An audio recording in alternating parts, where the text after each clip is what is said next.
Hi, this is homework 8, and this comes to you via period 3.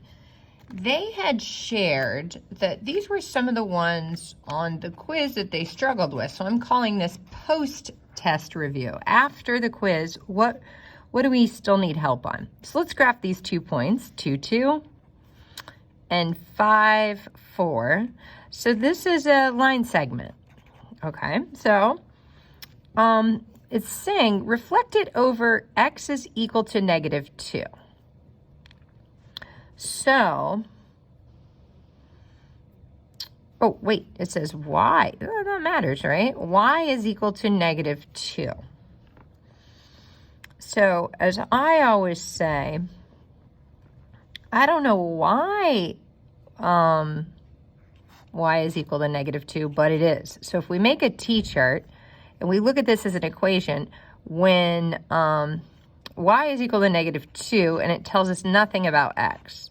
So this equation would only create coordinates with a -2 in the y, and it would create whatever we want in the x. We can make x whatever we want. So it's important that we graph this line so we can figure out how to go ahead and reflect it over top of it.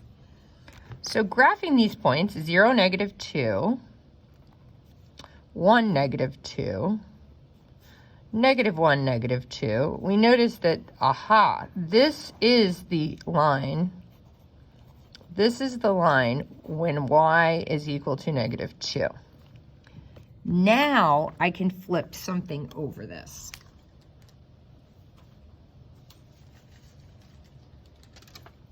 So if this object, AB, is here, and I always use it, I'm gonna just kind of square it up. I'm gonna flip it over, so it's gonna be down here. And it looks like it fell off my grid, and if that happens, it just happens. It's just the way the world works. You can go, what I can't do is never let things fall off grids, because I'm betting on the midterm and the end of course exam that things might fall off. So let's just, if they fall off now, let's figure out what we're going to do. So what we notice in reflection is if this is the line it reflects over, it's 1, 2, 3, it's 4 up. And so the new one would be 4 down. 1, 2, 3, 4, right here. Okay, so that's where A prime would be. This 1, 2, 3, 4, 5, 6. 1, 2, 3, 4, 5, 6. So it's just one more down. B prime. So that's our line segment. Now, we can double check with our patty paper. Yep, it's looking good. Now let's read off these coordinates. So the new coordinate is 2, -6. Notice nothing happened in the x because this object didn't move left or right. And this one is 5. One more from -7 would just be -8. Okay. Now, what is the length of AB? Well, this is called rigid motion, meaning this object shouldn't have gotten shorter or longer just by reflecting it. So we can calculate the length here or the length there, and it should be the same. So let's do that.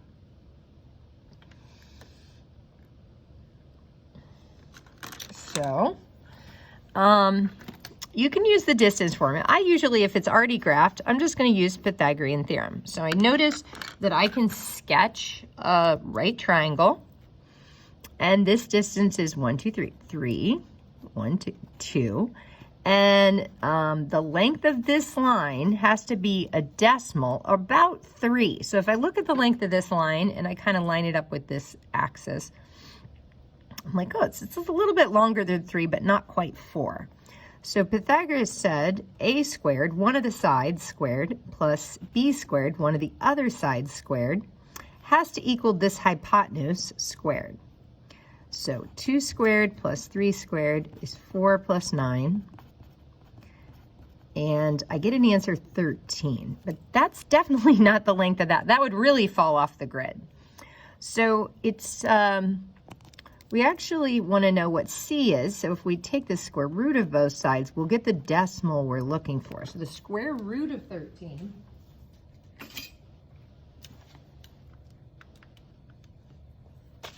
is 3.6, and that's the number we were expecting. That's the number halfway, almost 4, so 3.6. So oftentimes too, you'll see me write, what's the length of this line? Well, it's 2 squared plus 3 squared, and then take the square root. That's how I got that answer. Now, what would be the midpoint? So that's kind of cool.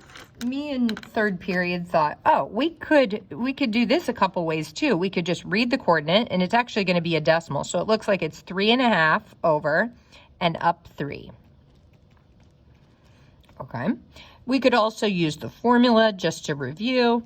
So the formula for midpoint is add the two x values, divide by 2, add the two y values, divide by 2. So 2 and 5. So when you divide 7 by 2, 7 divided by 2 is 3/2.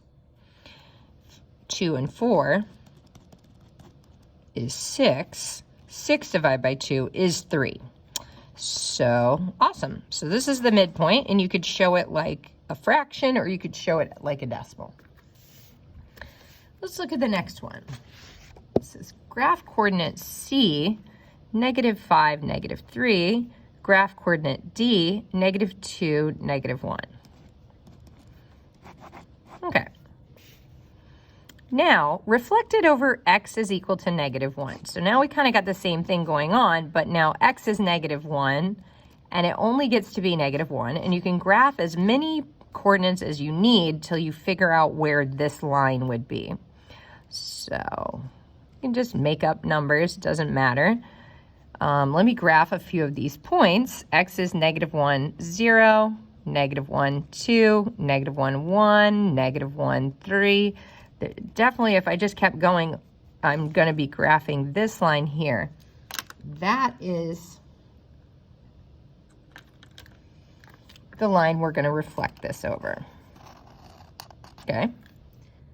So, like we saw last time, if that's 1, this is going to be 1. That's where D prime is going to be. If this is 4, this will be 4. 1, 2, 3, 4. That's where C prime will be.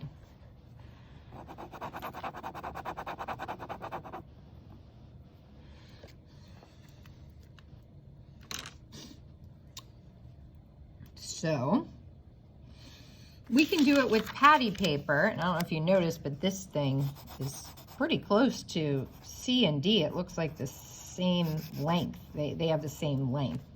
If we flip it over the line, x is equal to -1, now it's right there. So one question, reviewing from previous chapters, what's the slope of CD? Well, the slope of a line is rise over run. So when we go from C to D, we rise 2, we run 3. What would be the perpendicular slope of CD? Now, notice C prime, D prime has a different slope, but you got to make sure you're reading this now, right? It says the slope of CD. So a perpendicular slope is the opposite reciprocal, meaning we flip it upside down, and one has to be positive and one's negative. So we know this one's positive, so that means this one has to be negative, and that's this idea of opposite. Okay. So I can go anywhere on this page, and I'm going to go down 3 and run 2. So pick a dot. We're going to draw it. Pick a dot, any dot.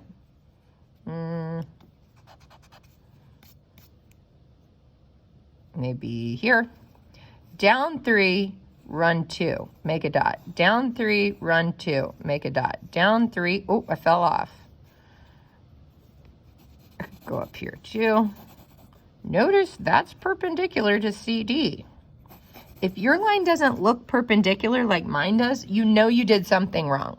What I notice a lot of students doing is they're leaving this positive, and the slope rise 3, run 2 is going to look like that. And that line is not perpendicular to this line. These are perpendicular. They meet at 90 degrees. Okay. Oh, this one is so cool. Okay, so it says plot. So 3, 3, -1, 3, draw a line. -1, 0, draw a line. 2, 0, draw a line. 2, -1, draw a line. -1, -1, draw a line. -1, -2, draw a line. 3, -2, draw a line. 3, 1, draw a line. That H is in my way. 0, 1, draw a line. 0, 2, draw a line. 3, 2, draw a line. And then connect P back up to E. Sweet. So there's our figure. Interesting, right? It says plot these points. Does this have reflectional symmetry? So that means, can I fold it on top of itself? So if I split it in half and I folded it down, notice it would make more like a figure 8, an 8. So it doesn't look like I can fold it.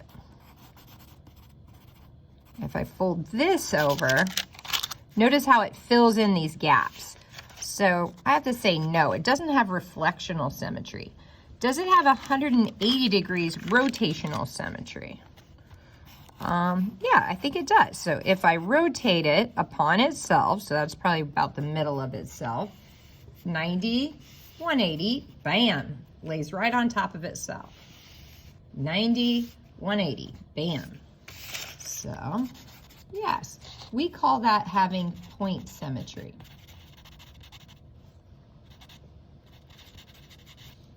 Okay, last one. Plot point -2, 3, -2, 3, -4, -4. Okay, so here it is, Y, Z. With this rule, do this. Okay, so it's saying whatever the x coordinate was, so the x coordinate was -2, right? Now they want you to move it over there and switch the sign. So this would be +2. Oops, but I put that on the wrong way. I got to do it with y. So they're saying whatever the x value is, move it over to this side and change the sign. Okay, so whatever the x value is, move it over here and change the sign. Now here, this is the x value, -4. Whatever the x value is, -4, move it over there and change the sign. So it'd be +4. Now let's look here. What does it tell us to do with the y? It says the y value, move it in the x position and change the sign. So the y value was 3, move it in the x position and change the sign.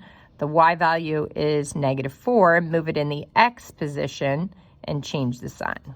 Okay, so let's graph these. -3, +2 is y prime.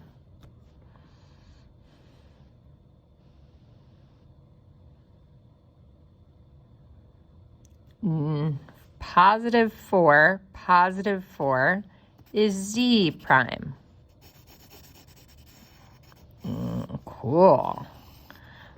So if you go back in your notes, oops, sorry, couldn't see that. If you go back in your notes, you might notice that like, oh, that pattern happens when you reflect it over this line.